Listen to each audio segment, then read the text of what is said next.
Hello, everybody. This is Brett Davis coming to you from, of course, the beautiful IQ podcast in Attorney King Studios. Again, the Brett Davis podcast show. I'm honored to interview Jeff Wohler from the SD Harbor Police Foundation. How you doing, Jeff? Good morning. I'm good. Thanks for asking. You look phenomenal. I mean, for 35, I mean, you've already probably exercised this morning. Are you vegan too? No way. Good. You're welcome to the show. I'm a wine and dine kind of guy. It's great to see you.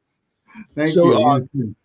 A lot of people in San Diego or even abroad, I mean, I think it's interesting. I love what our law enforcement does for our country, but tell us a little bit about the SD Harbor Police Foundation and what your goal is and how it got started. Right. So Chief Mark Stainbrook from the department, the chief of police there, he and I have been friends for quite a while, and he was concerned about community outreach that was not a part of the port's budget. In fact, they are precluded from asking for donations from any public source. So he and I started this foundation 2 years ago with the support of the Port of San Diego. And basically, we had sort of a three-legged stool approach to this foundation to include funding and education for enhanced community outreach, officer wellness, and then human trafficking awareness and education. So those are sort of our three main objectives, missions, visions, whatever you want to call it. So I wasn't aware of the human trafficking. I mean, because you are like any other police, the difference is you're on a body of water pretty much.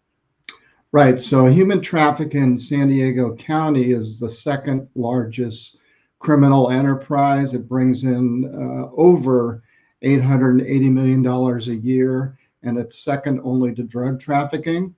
So San Diego jurisdiction of the port is pivotal in terms of human trafficking, mostly because of all of our hotels. We have 21 hotels that are part of our jurisdiction. We have the convention center, we have the airport, the bus terminals, all of these things, and then 800 plus businesses that are within our jurisdiction. So all of those are hotbeds for human trafficking. It's a major, major crime.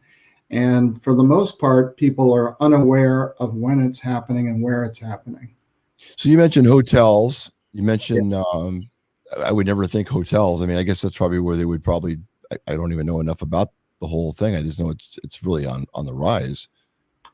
Right. It's really a frightening sort of crime in that these mostly women are indoctrinated, manipulated, brainwashed to the point where you might see them on the street going into a hotel or a restaurant, and they look somewhat normal, and no one's got their hands on them, holding them in place or locking them up in a room.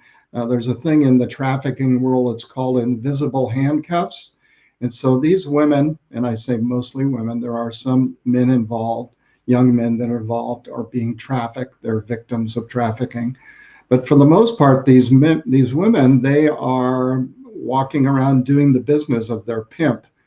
And most pimps carry in their stable, as it's called, anywhere from 4 to 6 women. And so the reason why human trafficking is so prolific is it's a recurring revenue stream. So if I'm a drug trafficker, I sell you the drugs and the drugs are gone. But if I'm a human trafficker in prostitution in particular, then I can reuse you many, many times. I mean, the average victim of human trafficking is sent out to be with a John on average 30 to 40 times a day. So these traffickers make a lot of money off of these victims, these women. So you said it's number 2 as far as illegal activities, other than, of course, drugs. Right. Is there a connection? Is it the same individuals that are doing the sex abducting that are involved with the drugs? Right. So mostly these women aren't abducted; they're recruited. So these pimps, and the pimps are organized by mostly gangs. So MS-13, Crips, Bloods, those gangs or their subgroups recruit these women online. It's been very popular during the pandemic. There's been an uptick in the number of women that have been recruited during the pandemic, mostly because they're home, they're lonely, perhaps they have a home environment that's not desirable. And so they get connected with these very, very sophisticated organizations and convinced that they can give them a better life. There's a thing called a Romeo pimp, and those men are really adept at finding vulnerabilities in young women. And they'll tell them that they love them, they'll buy them clothes, they get them jewelry, they take them to nice restaurants, and then there's a process where they'll slowly get them involved sexually, maybe with them just individually in the beginning, but then it's, can you do me a favor? Will you have sex with my friend? And, I love you. And the next thing you know, they're involved in drugs, and then they're hooked. And then from that time on, these pimps, they hold resources that are important for these women, shelter, food, well-being, back from them if they don't cooperate. And within a short time, they're in the life. And it's very, very difficult to get them out of it. It's very sad. I mean, the details that you went through, I didn't realize the breakdown and how it went. I mean, the whole thing's sad anyway, but the way you described it, just the brainwashing, it's the way they lure them in. Young women from your neighborhood, my neighborhood, there's really no boundary to where these pimps go after them. In fact, you'd be shocked to find out how many women, young women, who have been victimized by these pimps come from very stable, well-intended families, but they're looking for something else, and then they find it in this life, which ends up being where they're prostituted out, like I said, 30, 40 times a day. It's frightening. Yeah, and it's hidden, and that's where we come in. People aren't aware of it. I mean, you're together, well-informed individual, but I'm telling you things that you probably haven't heard before. So one of the things we're doing at the foundation, we're in production right now. We have a number of highly skilled video journalists and videographers and content managers on our task force that are right now we're in production. We're creating what we hope to be probably the best awareness training in the nation, and that'll be available free of charge throughout the county.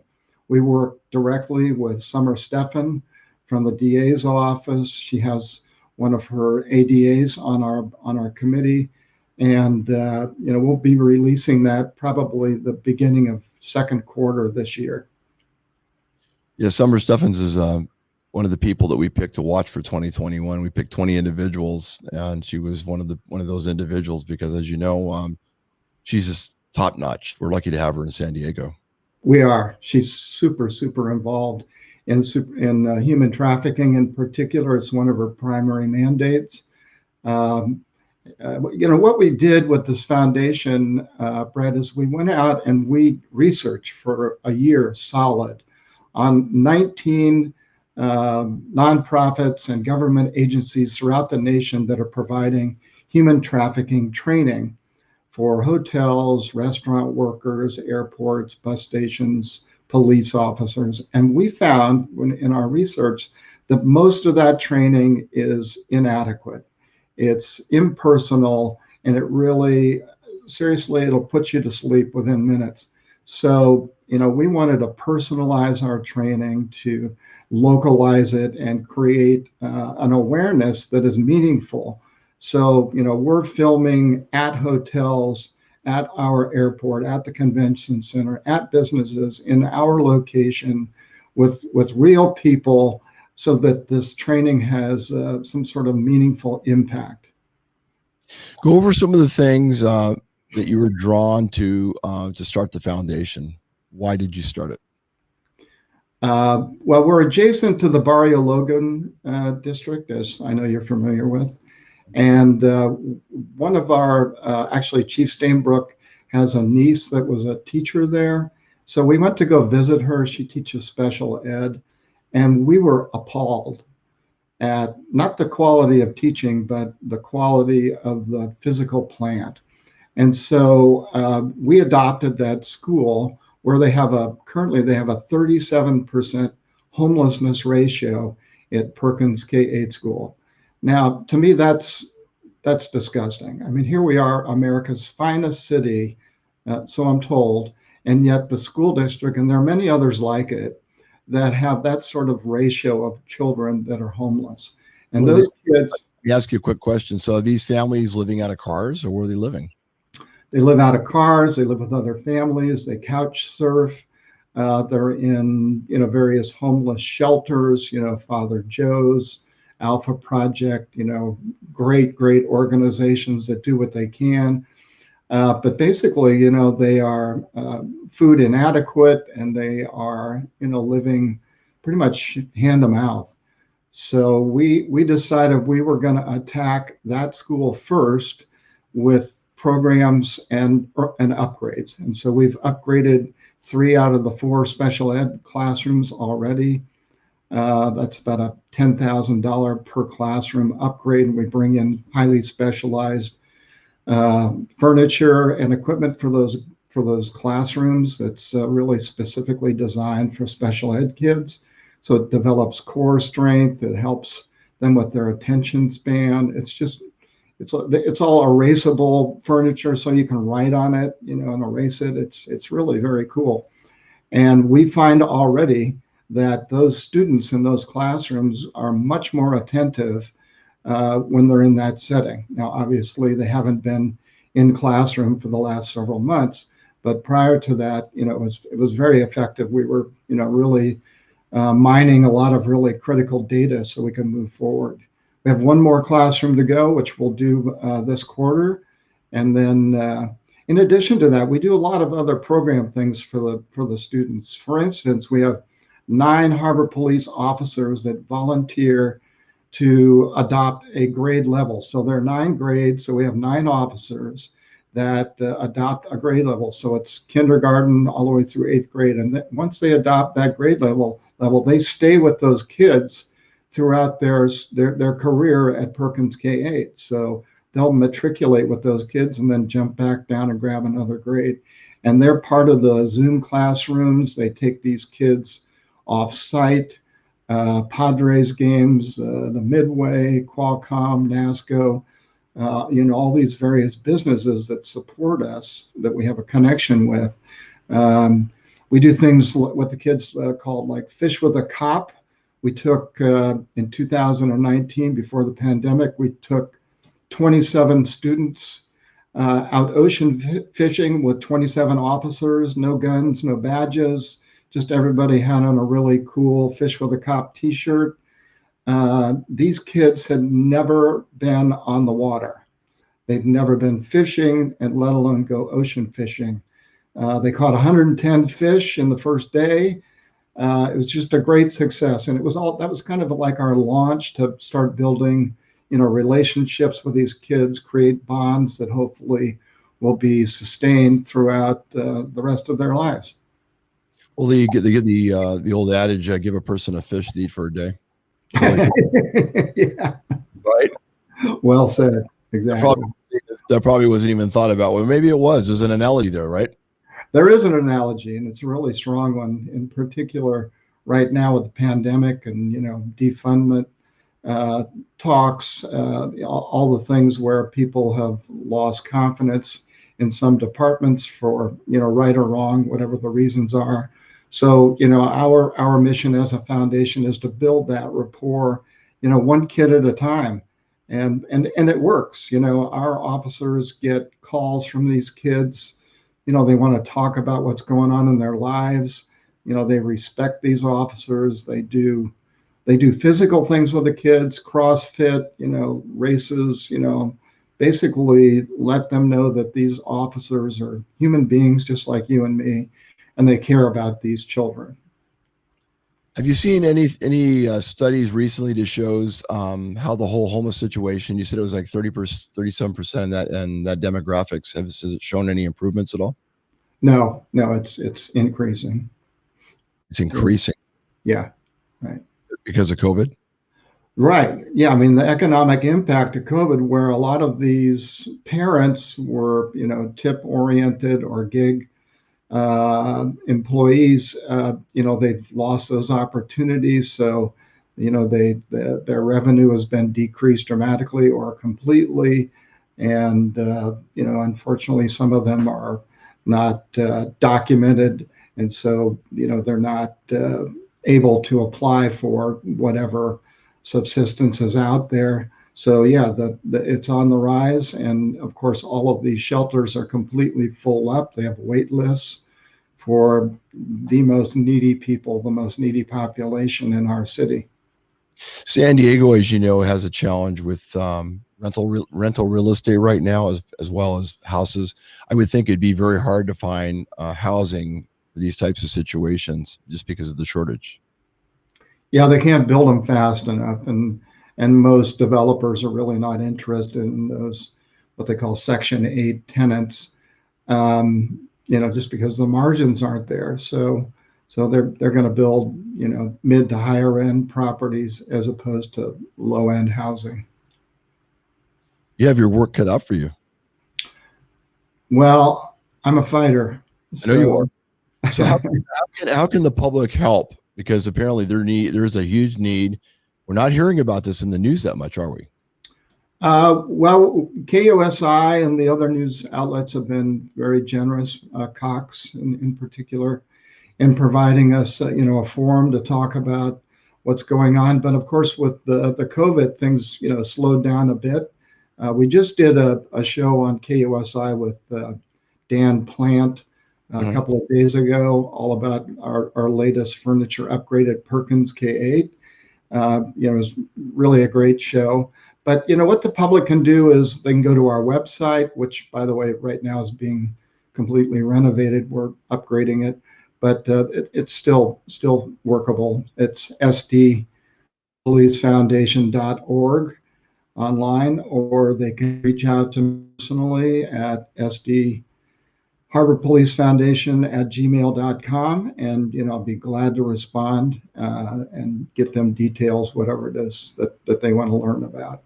Do that first website one more time. The first piece said. Yes, www.sdharborpolicefoundation.org. Well, we love to help any way we can. So do you have any plans for when everything opens up, any type of events that might be coming up? Right. We've got a number of things that are going on. We're just starting a sort of a blended resource outreach program for Perkins. I have a pretty strong board of directors. I have 2 presidents from Qualcomm. I've got senior counsel from Solar Turbines, general manager of Manchester Grand Hyatt, NASCO, those kind of people. And we're going to, and the USS Midway is another big contributor to us. So we're starting a new program at the beginning of second quarter, where we're going to be taking students, mostly 6th, 7th, and 8th graders, out of school and bring them to these businesses to create opportunities. All of that costs money, of course, transportation, the feed and care of these students, specialized equipment. So we'll certainly be broadcasting that throughout the media, and if you can help with that, I'd be forever thankful. We've fed, during the pandemic, we fed almost 5,000 meals to Harbor Police officers, just because restaurants were closed and other things while they're working. We buy specialized equipment for them. It's a big job, but these heroes, all these police officers in San Diego, they do an enormously wonderful job of creating support and safety for our county, and Harbor Police are no different. So, whatever we can do to help them, we do. Well, we want to get involved and help any way we can. So we're definitely you and I will stay in touch because I believe in what you're doing. I don't think anybody should be homeless, period, in San Diego. I agree with you 100% on that. We need to find ways to get people housed and fed, and then we also need to find ways to get them back in the workforce. Right. Get them back in the workforce, and then, really attack these young students who, even notwithstanding the pandemic, their source of opportunities has been limited, just because of economic impact or where they live. So, we're working really hard to create an environment for these students where they can see opportunities hands-on throughout our community. And I know that, a lot of businesses and companies in the county do what they can with internships and that sort of thing. But those are kind of one-off programs. So we're gonna put them all under one umbrella and manage it and make sure that these kids can see what's out there and realize their potential. So that's what gets me going in the morning and excites me to no end to help these kids out, to work on human trafficking, help the officers during this stressful time. I mean, one of the things that was really amazing to me is that a lot of the officers, because of unrest and the image that's been portrayed about police officers and law enforcement in general, is that a lot of our officers are concerned about going in to even get a cup of coffee because they don't want to be ridiculed. They're already feel like they're kind of beat down a little bit. So we put in a really high-end coffee machine in the headquarters building. We upgraded a particular space with new furniture and cool chairs and made it really warm and welcoming. And that has been the largest morale booster that the chief has seen in 2 years. Just letting them get a really good cup of cappuccino or, whatever it is they want. That machine spits it out and they love it. Well, I appreciate our law enforcement, and I appreciate what you're doing, Jeff. We need to do as much as we can because they're the foundation of our country. And right. I could never imagine there not being any respect towards our brothers and sisters in law enforcement. They mean the world to me, and I know to a lot of people that I know. So, and the foundation in which you've started, I really appreciate it. You've educated not only me, but my audience today and some things we had no idea about. And so everybody out there, Jeff, please review what this interview was, because there is a huge need. And, the Barrio Logan area, like you said, there's a challenge there. I mean, there probably is across the board with all schools, but this is one situation you're bringing to our attention. So I appreciate you letting us know about this. 37% or and higher going up of students that are homeless. I just can't understand that. It's beyond my comprehension, but just talking about it isn't going to do any good. So, we've jumped in with both feet to do what we can, where we can, with the resources that are available to us. So, again, if people are interested in supporting us, they are the solution. It's the public is the solution by creating awareness for human trafficking, by creating awareness for the needs of these elementary and middle schools, creating awareness of the needs of our officers. Without the public, without you, without your support, it's impossible. So yeah, www.sdharborpolicefoundation.org is the place to go, or they can email me directly at sdharborpolicefoundation@gmail.com. And I'd love to hear from you all. Thank you for being on the show today. I appreciate it. Thank you very much, Brett. It's been a pleasure. I look forward to meeting you in person. Likewise. 6 feet. Make it happen. Okay, we'll make it happen, Jeff. Maybe you can show me some moves too in your karate. I'll be gentle. Be gentle, please. Nice talking to you all. Take care, Jeff. Take care. Wonderful foundation, of course, the San Diego Harbor Police Foundation. I'd like to thank my sponsors, of course, today. Attorney King, who's a big supporter of our law enforcement and the community and as a whole. Sequan Casino and Resort. Cody Martinez, thank you for your friendship and everything you do. Indian Motorcycle of San Diego, thank you for everything you guys do. Also, Serrano's of Coronado, and of course, IB Fitness. This has been the Brett Davis Podcast Show. Wishing everybody the very best, and take care.